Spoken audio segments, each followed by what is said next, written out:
Jadi sebab itulah kita perlu diberikan peringatan selalu.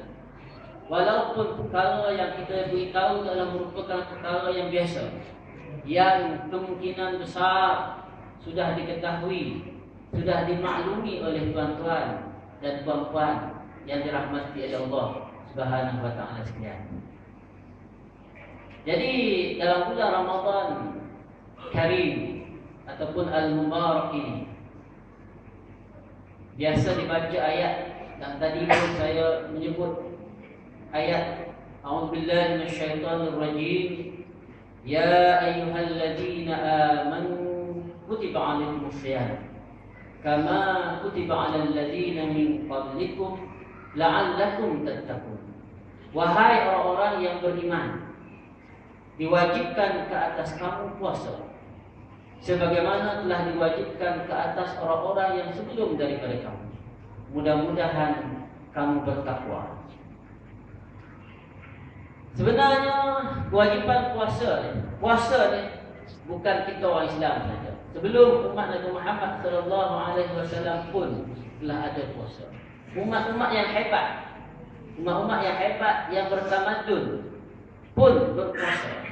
Tetapi puasanya tidak sama dengan puasa yang disyariatkan oleh Allah Subhanahu wa taala kepada umat Nabi Muhammad. Orang belajar silat pun puasa. Nah, puasa kan ada masanya bertapa untuk meningkatkan kekuatan dia. Hang tua puasa.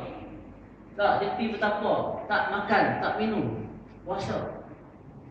Orang Hindu pun berpuasa cara dia. Orang Yahudi pun berpuasa cara dia. Orang Kristian, Katolik pun berpuasa cara dia. Dan Allah Subhanahu wa taala mensyariatkan puasa kepada umat Nabi Muhammad sallallahu alaihi wasallam berbeza dengan puasa mereka. Allah upgradekan, meningkatkan taraf puasa kita berbeza dengan puasa umat-umat yang sebelum ini. Dan di akhirnya la'allakum tattaqun. Mudah-mudahan kamu bertakwa kepada Allah Subhanahu wa taala. Sebenarnya puasa yang disyariatkan oleh Allah Subhanahu wa taala ini adalah sebenarnya untuk mendidik kita. Sebab untuk mentarbiah kita. Nah, bulan Ramadan Al-Mubarak ini adalah merupakan madrasah, merupakan ma'had, merupakan universiti untuk melatih kita, mendidik kita supaya bertakwa kepada, akhirnya supaya bertakwa kepada Allah Subhanahu wa taala. Matlamat akhirnya ialah takwa. Ubay bin Ka'ab pernah ditanya oleh Umar bin Al-Khattab. Khalifah Umar bin Al-Khattab tanya kepada Ubay, wahai Ubay, apakah ciri-ciri takwa? Ubay pun tanya balik Umar, wahai tuan Khalifah, pernah tak tuan berjalan di jalan yang penuh dengan duri? Sayyidina Umar menjawab, pernah. Ubay tanya lagi, bagaimana tuan berjalan? Umar kata, aku berjalan dengan penuh berhati-hati. Berjalan dengan penuh berhati-hati supaya tidak terpijak dengan duri-duri tadi. Kalau terpijak, sakit, berdarah kaki, tercucuk duri dan sebagainya. Itulah takwa, kata Ubay bin Ka'ab. Jadi tuan-tuan, puan-puan yang dirahmati oleh Allah Subhanahu wa taala sekalian, untuk mencapai taraf takwa, tahap takwa yang dikehendaki di sini, maka kita berpuasa. Berpuasa untuk mendapatkan tahap ketakwaan yang sebenar kepada Allah Subhanahu wa taala. Berpuasa kita itu perlu berhati-hati. Puasa kita perlu berhati-hati. Bukan hanya sekadar kita tidak makan dan minum semata-mata. Bermula daripada fajar, masuk waktu subuh kita tak makan, tak minum, sampailah waktu maghrib kita makan.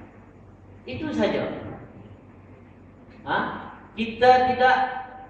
Kita tidak meninggalkan perkara lain yang boleh merosakkan puasa kita. Umpamanya yang biasa kita lihat, orang yang berpuasa dalam masa yang sama kita melihat dia mengumpat, sesak dengan manusia. Maka para sahabat yang lain pun rasa heran, kenapa ya Rasulullah kamu jalan macam ni, orang lain tak ada apa pun. Maka Rasulullah menceritakan bahawa sebenarnya di depan aku ini ramai para malaikat sedang mengiringi jenazah Sa'labah tadi. Jadi tuan-tuan yang dirahmati oleh Allah Subhanahu wa taala, itulah nilai takwa. Itulah nilai keimanan yang ada pada seorang remaja sebenarnya. Seorang syabab, seorang pemuda yang baru berumur 17 tahun. Yang begitu hebat keimanan dan ketakwaan dia kepada Allah Subhanahu wa taala, dia hanya terlihat sahaja aurat perempuan, sampai begitu sekali dia rasa menyesal, dia meratap, dia mohon ampun kepada Allah Subhanahu wa taala. Jadi cerita ini tuan-tuan yang dirahmati Allah, kita patut mengambil iktibar. Patut mengambil iktibar supaya kita menginsafi diri kita. Supaya kita memuhasabah diri kita. Adakah kita ini dekat? Lebih kurang sama tak kita ni dengan Sa'labah tadi? Ataupun jauh? Terlalu jauh? Tak, kita tengok benda maksiat, biasa, tak rasa apa-apa kan? Kita buat salah, buat maksiat pun tak rasa apa-apa. Jadi kita boleh menilai tahap keimanan kita macam mana. Orang lain tak boleh nak nilai, diri kita sendiri boleh menilai.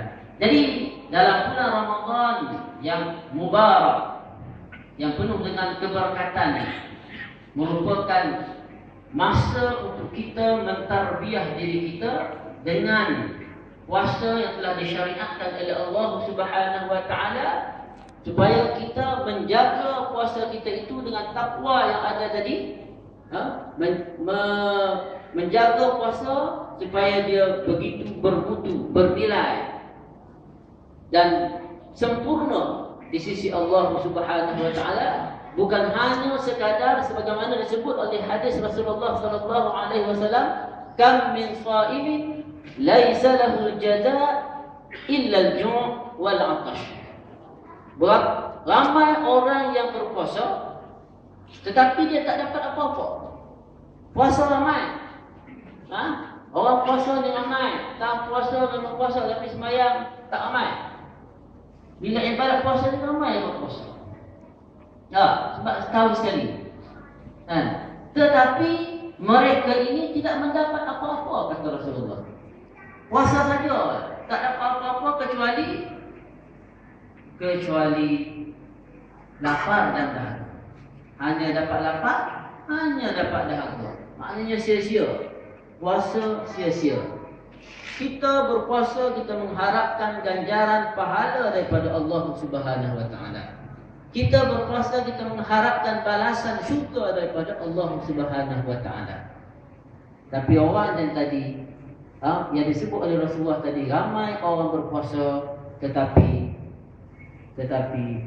hanya mendapat lapar dan dahaga. Maka rugilah orang yang demikian ini. Mudah-mudahan kita tak termasuk dalam golongan yang disebut oleh Rasulullah sallallahu alaihi wasallam tadi.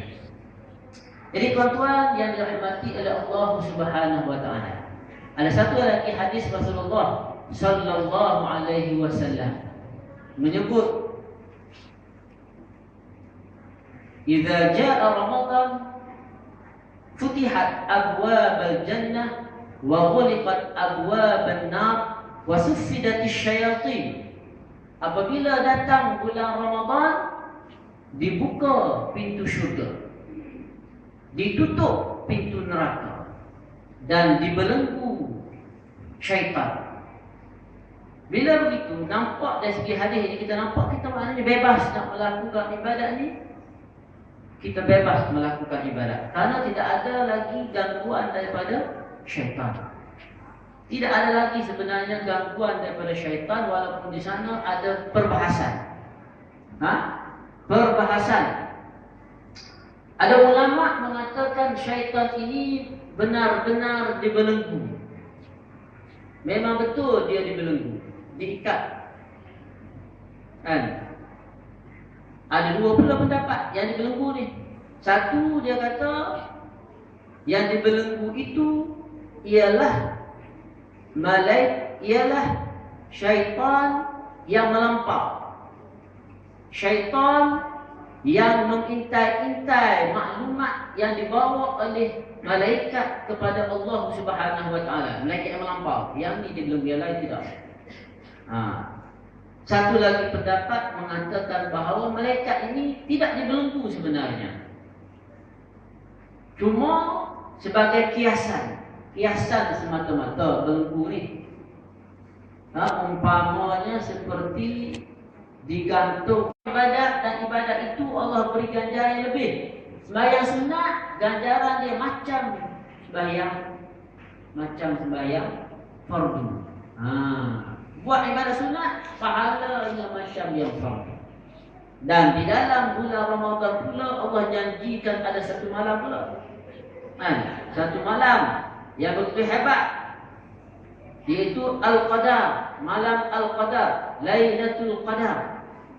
Bukan malam Lailatul Qadar, malam Al-Qadar ataupun Lailatul Qadar. Kalau kita sebut malam Lailatul Qadar, dua kali malam kan? Malam tu malam, Lailatul pun malam. Al-Qadar. Jadi kita sepatutnya dari segi bahasanya disebut malam Al-Qadar, ataupun tak payah sebut malam, sebut Lailatul Qadar. Allah janjikan Lailatul Qadar. Bila? Banyak ulama menyebut 10 malam yang terakhir.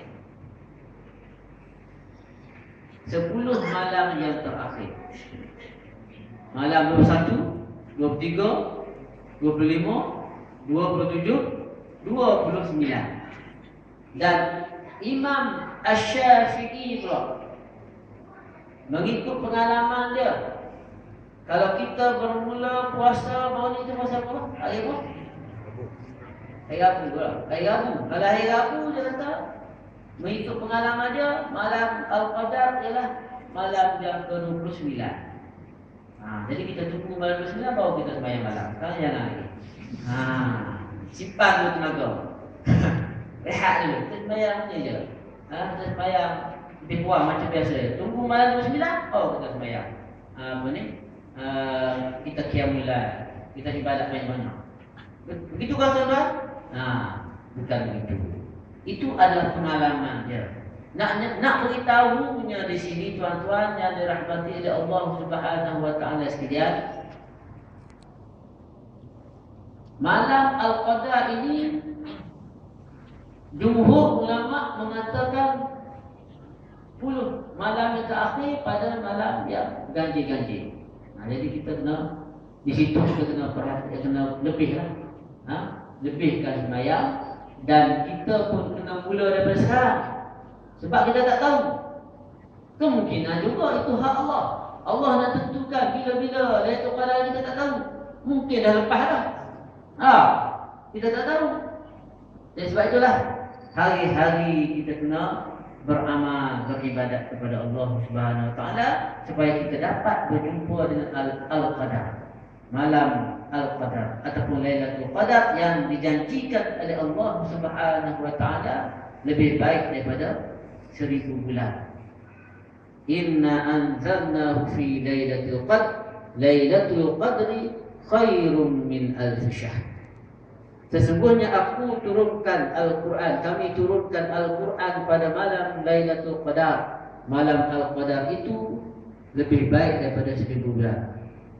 Apa itulah Al-Qadar? Wa ma adraka ma Lailatul Qadr. Lailatul Qadri khairum min alf syahr. Apa itu malam Al-Qadar? Malam Al-Qadar itu lebih baik daripada 1000 bulan. Jadi kalau kita dapat, maknanya seumur hidup kita itu penuh dengan ibadat kepada Allah Subhanahu wa taala. Kita dapat maksudnya pada malam itu kita menghidupkan malam. Kebetulan kita menghidupkan malam tersebut. Kita beribadat kepada Allah Subhanahu wa taala, kita sujud kepada Allah Subhanahu wa taala, kita mentaqarrubkan diri kita kepada Allah Subhanahu wa taala. Jadi pada itulah rasanya tazkirah ringkas pada malam ini, mudah-mudahan memberi manfaat kepada kita semua. Sama-samalah kita meningkatkan keimanan kita kepada Allah Subhanahu wa taala agar tarbiyah Ramadan ini berjaya. Berjaya untuk diri kita. Berjaya pada diri kita sepuas-puasnya, dan kalau boleh kita bawalah bersama isteri dan anak-anak kita di rumah supaya juga terdidik menjadi orang yang bertakwa kepada Allah Subhanahu wa taala sebagaimana matlamat akhirnya berpuasa itu. Jadi mudah-mudahan diberkati oleh Allah Subhanahu wa taala, yang baik daripada Allah Subhanahu wa taala, dan yang tak baik itu adalah karena kelemahan dan kekurangan diri saya sendiri. Maaf sekiranya terkasar bahasa. Aku qouli hadza astaghfirullahal azim li wa lakum. Assalamualaikum warahmatullahi wabarakatuh.